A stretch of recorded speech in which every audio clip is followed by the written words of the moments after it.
প্রতিদিন এত নতুন নতুন কন্টেন্ট কোথায় পাবো, এত নতুন নতুন ভিডিও কোথায় পাবো, কোন সময়টাতে ভিডিও আপলোড করলে আসলে ভিডিও ভাইরাল হওয়ার চান্স থাকে। আচ্ছা আপু, ভিডিওতে যে কথাগুলো বলবো সেই কথাগুলো কোথায় পাবো? চলেন আজকে কথা বলি এইসব বিষয় নিয়ে। ইদানিং প্রচুর প্রশ্ন আসছে এগুলো নিয়ে, আমার হোয়াটসঅ্যাপে তো পুরাই ভরে গেছে।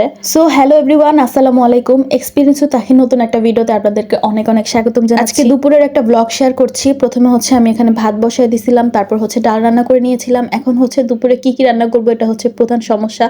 প্রতিদিন ভাবতে হয় কি দিয়ে কি রান্না করবো। আমাদের নারীদের এই যে একটা মেইন সমস্যা, যদি কেউ বলে দিত এটা দিয়ে এটা করো তাহলে অনেক ভালো। তার মধ্যে ম্যাক্সিমাম সময় দেখা যায় বাসায় মাছ মাংস থাকে না, তখন কি করা যায়? আসলে বড় ফ্যামিলি হলে সবচেয়ে বড় সমস্যা, ছোট ফ্যামিলি হলে ছোটখাটো কিছু একটা করলে হয়ে যায়, বড় ফ্যামিলি হলে দেখা যায় অল্প করে কিছু করতে গেলেও অনেক কিছু করা লাগে। দ্যাটস ওয়াই আজকে একটু ডালের বড়া বানিয়ে নিব। ডাল ভিজে রেখেছিলাম, আর এখানে হচ্ছে লাউ ভাজি করব। তার সাথে হচ্ছে ফ্রিজে অবশিষ্ট কিছু বেগুন পড়েছিল, তো ওগুলোকেও ভাজি করে ফেললাম। বেগুন আসলে রান্না করলে আমাদের ঘরের অনেকেই খেতে চায় না, অনেকের অ্যালার্জির সমস্যা আছে, এজন্য হচ্ছে আমাদের ভেজে ভেজেই খেয়ে ফেলতে হয়। আর তাছাড়া বেগুন ভাজাটা হলে মাছ মাংস না থাকলেও কিন্তু খাবারটা খেতে অসাধারণ লাগে। আগে কেন জানি আমার লাউ ভাজি একদমই পছন্দ ছিল না, আর এখন হচ্ছে লাউ ভাজি আমার কাছে অনেক ভালো লাগে। আর এটা হচ্ছে ভাজি করতে আমি জানতাম না, এখন হচ্ছে জানি।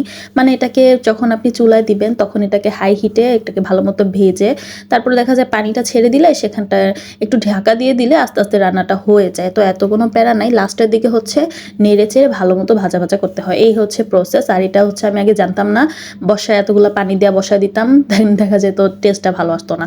আর এখানে হচ্ছে আমি বেগুনগুলোকে একটু ডিজাইন করে কেটে নিয়েছিলাম আজকে। ও ফেসবুকে অনেককেই দেখি, অনেকের রেসিপি দেখতে দেখতে আসলে অনেক কিছু ট্রাই করতে ইচ্ছা করে। আমি হচ্ছে প্রতিদিন মানুষের অসংখ্য ভিডিও দেখি, আর ভিডিও থেকে আসলে শিক্ষা নেই, অনেক কিছু শিখি। আমি জাস্ট ওই যে এঙ্গেজমেন্ট বাড়ানোর উদ্দেশ্যেই ভিডিও দেখি না, আমার ভিডিও দেখতে ভালো। আমরা একে অন্যের থেকে আসলে শিখবো, আর এই শেখার মাধ্যমেই কিন্তু আমরা নিজেদেরকে ডে বাই ডে ইমপ্রুভ করার চেষ্টা করব। আমাদের ভিডিওগুলোকে ডে বাই ডে আরও কোয়ালিটিফুল বানানোর চেষ্টা করব, আমাদের ভয়েসটাকে আরও ক্লিয়ার করার চেষ্টা করব, আর আমাদের ভয়েসের যে কথাগুলো সেগুলো যেন মিনিংফুল হয়। এজন্য নতুন নতুন অনেক কিছু শিখবো, আর শেখার একটা মাধ্যম হচ্ছে আপনি যেই প্ল্যাটফর্মে কাজ করছেন সেখান থেকেই শিখবেন। এখন কথা হচ্ছে আপনি প্রতিদিন এত এত ভিডিও এত এত কন্টেন্ট কোথায় পাবেন? বিষয়টা খুবই জটিল আবার খুবই সহজ। আপনি আপনার পেজের ক্যাটাগরিটা আগে লক্ষ্য করুন, আপনি কি ক্যাটাগরি দিয়েছেন। আমাদের সবারই উচিত আমাদের যেই কাজটা করতে ভালো লাগে সেই রিলেটেড একটা পেজ খোলা এবং সেই ক্যাটাগরিটাই সিলেক্ট করা। আর আপনি অন্যের যেই ভিডিওটা দেখতে অনেক বেশি পছন্দ করেন, যেই টাইপের ভিডিও, সেগুলোই করার চেষ্টা করবেন, কারণ ওগুলো হচ্ছে আপনি ভালো পারবেন। লাইক আমরা অনেকে পার্সোনাল ব্লগ দিয়ে থাকি, এর মানে হচ্ছে আপনি আপনার ডেইলি লাইফে যা যা করবেন সেগুলোকেই দেখাচ্ছেন। তো এটা কিন্তু সবচেয়ে বেশি ইজি, কারণ আমরা ডেইলি লাইফে অনেক কিছুই করে থাকি,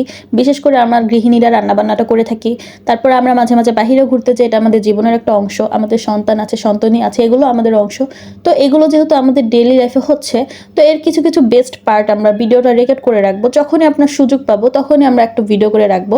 আর ভিডিওটা কিভাবে কিভাবে করবো এটা ডে বাই ডে ইমপ্রুভ হবে ইনশাআল্লাহ। আমি যেই টাইপের ভিডিওটা শুট করছি ওই টাইপের ভিডিও তো আমি দেখতে পছন্দ করি অন্যেরটা, তাই না? তো সেখান থেকে হচ্ছে আমি শিখবো সে কিভাবে সুন্দর করে ভিডিওটা এডিট করেছে, কিভাবে ভয়েস দিয়েছে, আমি সেটা লক্ষ্য করব। তারপর আমি চেষ্টা করব তার মতো করে অথবা তার থেকে বেটার করে একটা ভিডিও তৈরি করার, একটা ভয়েস দেওয়ার সুন্দর করে। আমি আমার কাজগুলোকে যেভাবে সাজাচ্ছি সেগুলো সুন্দর করে সাজিয়ে সুন্দর করে কথাগুলো অ্যাড করে, এটা সম্পূর্ণ আপনার নিজের ট্যালেন্ট। আপনি কিভাবে কথা বলছেন, কিভাবে সাজাচ্ছেন, গুছাচ্ছেন। ভিডিও আপলোড করার সময়ের এক ধাপ আগে চলতে হবে। আপনি যখন যেদিন ভিডিওটা আপলোড করবেন তার 3 দিন আগ থেকে ভাবতে হবে আপনি যে ভিডিওটা আপলোড করবেন, আপনি এডিট করবেন, করার পরে যখন আপনি শুনবেন আপনার কথাগুলো আপনার নিজের কাছে ভালো লাগছে কিনা সেটা লক্ষ্য করবেন। আপনার নিজের কাছে যদি ভালো লাগে তাহলে না মানুষের কাছে ভালো লাগে। তো এইসব ব্যাপার যদি মাথায় রাখেন আর রেগুলার অন্যের ভিডিও থেকে ইন্সপিরেশন নেন, আমার মনে হয় না কন্টেন্ট গুছাতে এত একটা আপনি যে জিনিসটা ভালো বুঝেন বা ভালো করতে জানেন সেটা নিয়ে আপনাকে কথা বলতে কোনো হ্যাসেল ফেল হবে না। আপনি যদি কোনো বিষয় না জানেন সেটা নিয়ে কথা বলতে আপনার অনেক কষ্ট হবে। তাই সবসময় কাজ করবেন আপনার সবচেয়ে পছন্দের কাজটাকে ভিডিও শুট করে এডিট করে ভয়েস দিয়ে দেখানোর। আর ধীরে ধীরে কিন্তু আস্তে আস্তে আপনার ভিডিও কোয়ালিটি অনেক ভালো হতে থাকবে। তবে হ্যাঁ, চেষ্টা চালিয়ে যেতে হবে। এমন কোনো নির্দিষ্ট সময় নাই যে এই সময়ে ভিডিও ভাইরাল হয়। আপনি যে সময়টা ফ্রি থাকেন, পেজে সময় দিতে পারবেন, সেই সময়টা আপনি ভিডিও আপলোড করবেন এবং আপনার ফলোয়াররা যে সময় ফ্রি থাকে সে সময় আপলোড করবেন।